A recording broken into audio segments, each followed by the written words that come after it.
Ow! God did start to become a source, and he is a source that I believe we can tap into.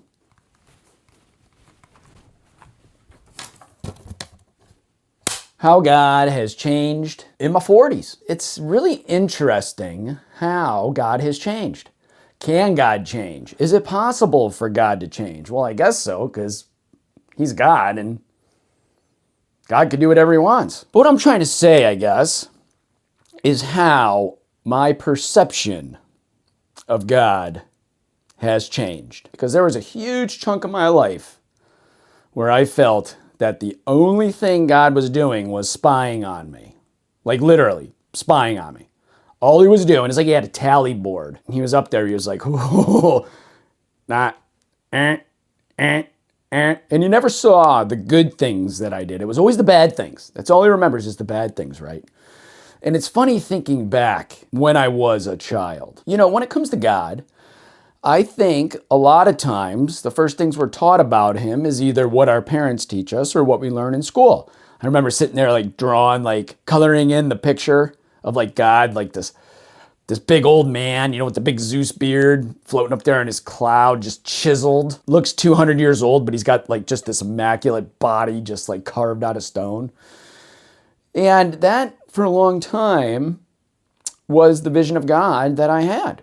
And I think a lot of people still have that vision. I mean, I would say my grandma does, maybe, and maybe some of the older generation. But for me, it kind of switched. Yeah, switched a little bit. God is not the same now at 40 as he was when I was like 10. And it's funny when we think about that because, you know, he was like somebody always had to hide from. God of wrath. And we see that in the Bible. Old Testament, God of wrath, shooting lightning bolts up people's asses, blowing up cities, then all of a sudden becomes the God of love. Out of nowhere, just like just switch flipped, all of a sudden Jesus pops up, God is love. What? He's not going to blow me up? And I think about that a lot and how it's kind of changed my own, should we call them theological views or philosophical views about, you know, what God really is. I was a good kid, but I wasn't a perfect kid. Cussing, swearing, all that stuff. And I remember, you know, I think it was like in, it had to be like 5th or 6th grade. And one of my friends at school, Catholic school too, right? And that's why it's going to be good.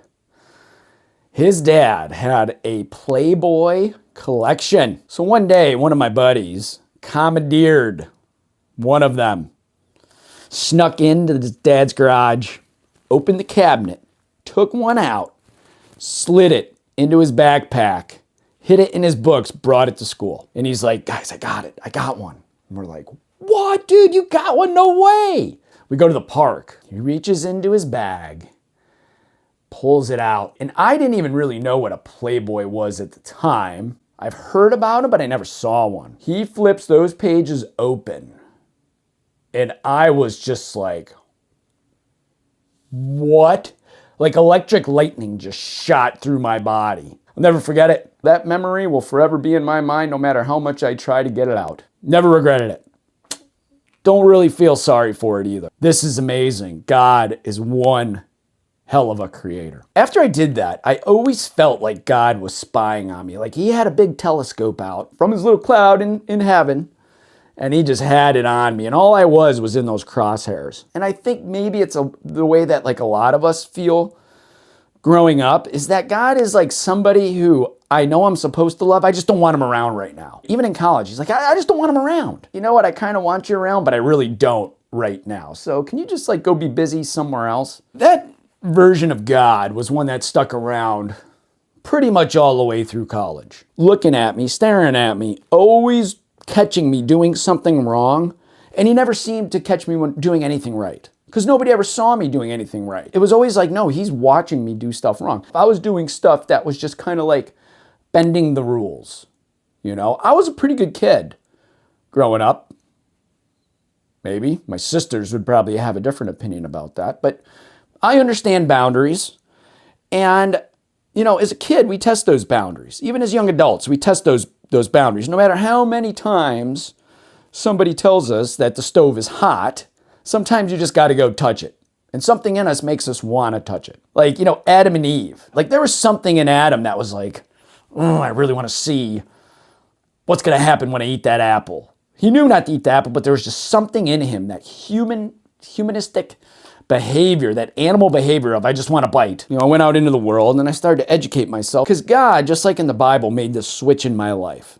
And the switch didn't happen until about right now in my late 30s and my early 40s. Because, we get a lot of stuff out of our system. Shift really came, like I just said, here at 40, right? God sitting there waiting like this. He's going, all right, dude. All right, now you need to show me what you learned. I want to see what you can build, learning what you learned. Show me what you can do for the next, if you're lucky, 40 years of your life, or let's just call it the second half, because you don't know when it's going to come. And the more I thought about that, the more it kind of took that childlike fear I had about God when I was a kid. And now it became fear of how God is going to judge me when I die. The fear is what I'm doing from this point forward to show him what I'm capable of by learning from what I've learned. And what I'm really going to be judged on is looking back at my life and seeing what I built out of it, doing what I did, the choices I made, and then moving forward with that, and then learning from them so that I don't do it again, or I become a better person from what I did. And I take that and now I apply it into the future. Every day that I wake up is no longer a day where it's like, oh my gosh, what did I do yesterday? Is God going to forgive me for that or not? Like I did as a kid, it's more like, all right, I have this day in front of me. What am I going to do with it? Show him what I'm capable of. Unleash my own potential. And with that came the idea where God did start to become a source. And he is a source that I believe we can tap into through our souls, through our faith. We have a divine way to tap into that energy. And that energy is there to help us. It's there to guide us. It's there to help us with those decisions. And it's there to help us kind of realize the potential that we have inside of us by overcoming our fears. And I see that now looking forward in my life. Like the sins I committed, if you want to call them sins, let's just call them infractions, right? The infractions I committed as a kid staring at a Playboy are nowhere near weighted the same as the infractions that I can commit now.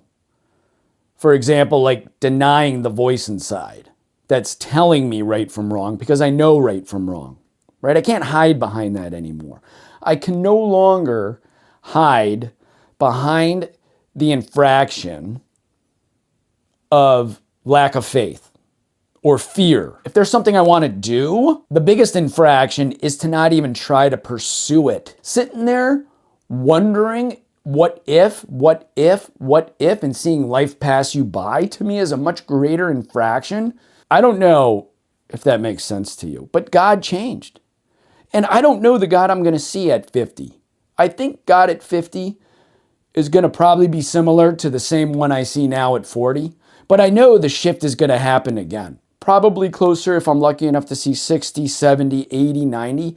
Because I think when you start getting that close to him, different things are really going to start mattering in your life. And he's going to start to show himself in different ways and expect a lot of different things out of you from that. Funny how God has changed in the Bible. And some people still hold on to that God of wrath. And some people choose to focus on that God of love.